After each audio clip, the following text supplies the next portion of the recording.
All right, collecting Star Wars. It's a good day to go toy hunting because we're looking for Star Wars mission fleet and they are loaded down.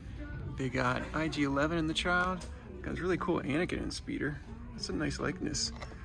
They've got Bo-Katan's Gauntlet Starfighter, but this is what I've been looking for. Check it out. The Outland TIE Fighter with Moff Gideon and the Darksaber. Man, this has been hard to find, and now it's coming home with us.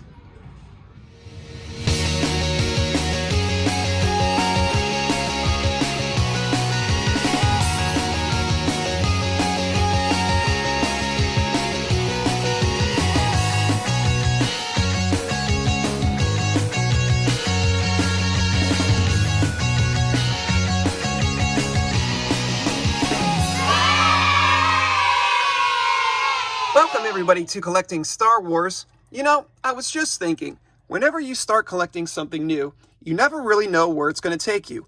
Are you going to fall in love and be all in? Is it going to be one and done and then you move on? Or are you just going to end up collecting all the TIE fighters? Well, I think we answered that question today when we picked up the Outland TIE Fighter from Mission Fleet. This Star Wars ship is awesome. Check it out. Comes with Moff Gideon. Comes with the Darksaber, and I think it's going to look great in our Mission Fleet TIE Fighter collection. So let's open this up and have some fun.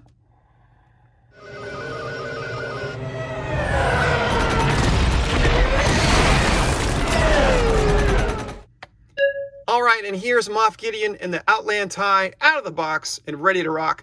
Let's start by taking a look at Moff Gideon himself.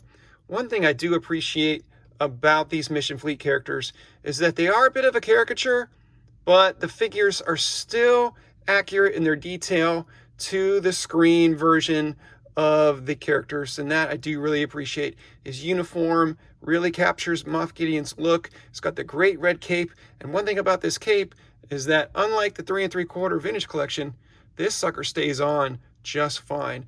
It's got a decent peg and peg hole in the back, which the vintage collection figure really doesn't have, so that allows for that cape to stay secure. And even though it'll shift from side to side a little bit, it's not going to fall off. And that I appreciate, so I don't have to constantly be nagged by putting it back together and keeping it on. I'll slip it off just to show you his articulation, makes it a little bit easier to move around. His head swivels all around and gives you a little bit of tilt from side to side and up and down, but not much, just negligible amount. His arms always go out, as these characters do, and all the way around. No knee bend or elbow bend, but the legs do kick out 90 degrees, and that is great. So, again, a nice figure, and the accessories he comes with, as you expect, you get this terrific Darksaber, nice hilt, and great blade. I love how it's highlighted in white. It really makes the black of the Savior shine and stand out. So excellent. Do like that. And then you get his tiny little pistol, which has got some decent little detail in it for just a piece of gray plastic. So that's cool. And let's get him all equipped up here. And boom, there he is. Dual wielding the pistol and the Darksaber and ready to wreak havoc.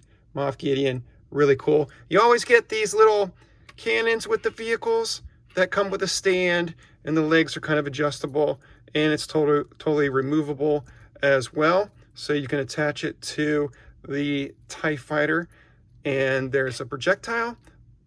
It just goes in right there, and then you press the firing mechanism button right there, and boom. We'll do a test fire later to show you how well that works.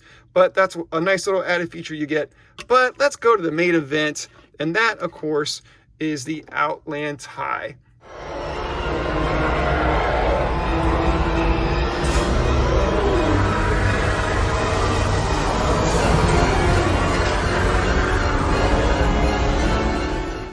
Now, there's so much to love about the Mission Fleet line.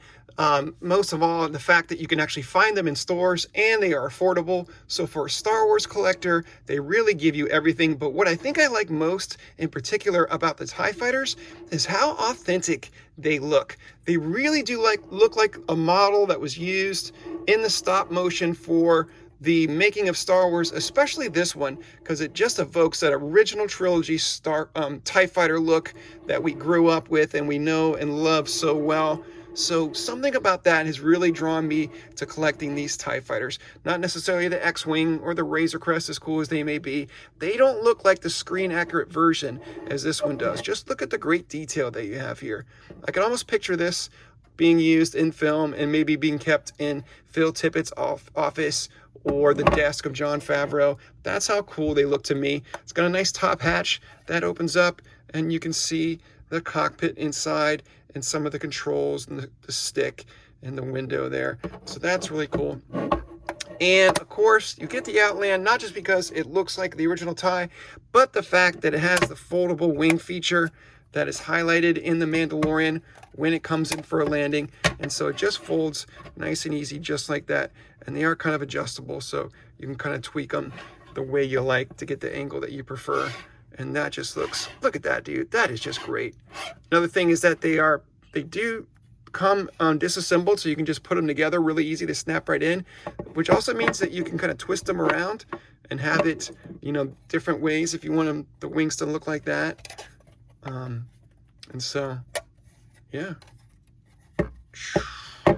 even that way too.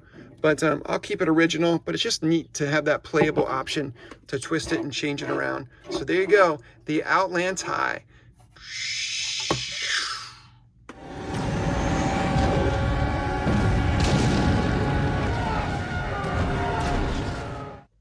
Now, before I forget to mention, yes, of course, with the hatch open, Moff Gideon fits in there perfectly right into the cockpit to pilot the Outland, ready to rock and roll. And then one of the best play features of these mission fleets is that each vehicle will come with a cannon. Now, they only come with one, so once you get all 3 TIE fighters, you finally get 3 cannons, one to fit in all 3 ports of the vehicle. So you've got one on the bottom right there, pegs right in, and then you've got another cannon that'll fit on top, one by each wing.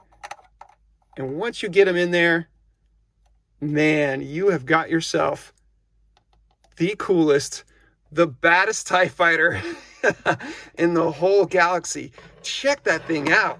Ready to rock and roll and to fire some green lasers at some rebel scum. Rock on.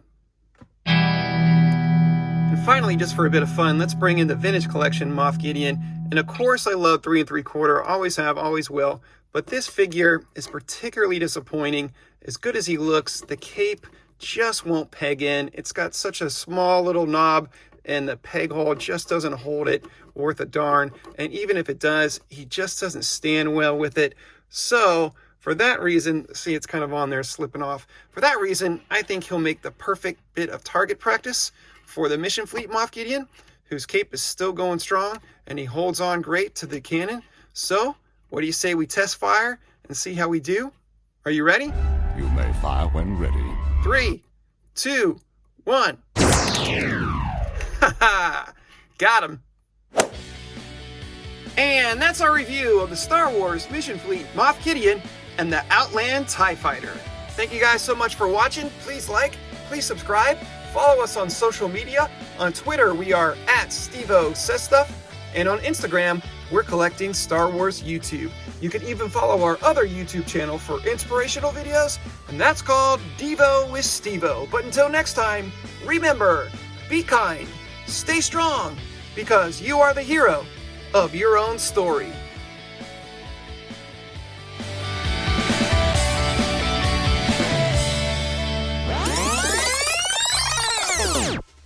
Why didn't anyone tell me we were making a video today? Sorry, bro. TIE Fighter Club only. But Mission Fleet doesn't make a TIE Fighter for Darth Maul. Hasbro!